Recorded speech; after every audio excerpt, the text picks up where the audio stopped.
সেই ভালোবাসা কি ফিরিয়ে এনে মানুষকে দেওয়া সম্ভব? শ্যামাপদের দৃষ্টি উজ্জ্বল হয়ে উঠল।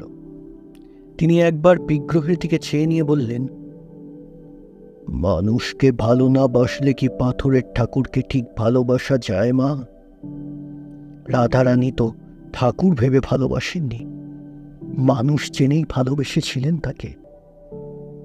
এই দেহটা ছোট নয় মা, তেমন ভালোবাসলে এই মানুষের মধ্যে দিয়েই ভগবানকে পাওয়া যায়। ভালো না বাসলে ভালোবাসা কি বোঝাও যে কঠিন। জয় রাধে, জয় রাধে। রাধু যেন শিউরে উঠে বললে, তুমি কি আমাকে তাহলে বিবাহ করতে আদেশ করছো বাবা? না মা, আমি কিছুই করব না। যা করবার তিনি করবেন।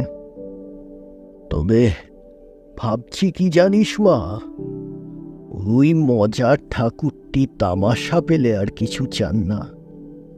তোকে নিয়ে না কোনো নতুন তামাশা শুরু করে, তাই ভাবছি।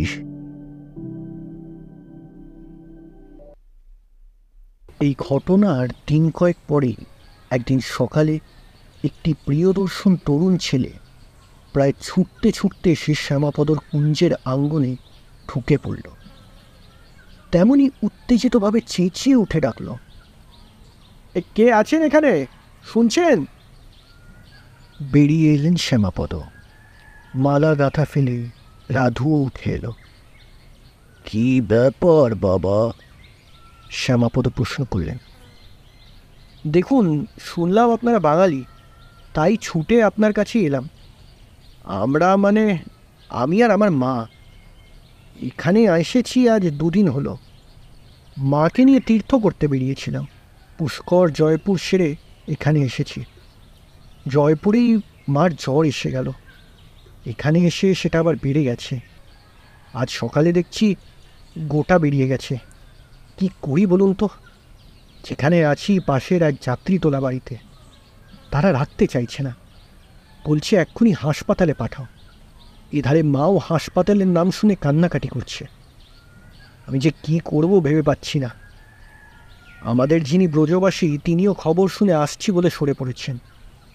বিদেশ বিভুঁইয়ে এই অসহায় অবস্থা, আমার তো যেন মাথা টাথা গুলিয়ে যাচ্ছে। প্রায় কেঁদে ফেলল ছেলেটা।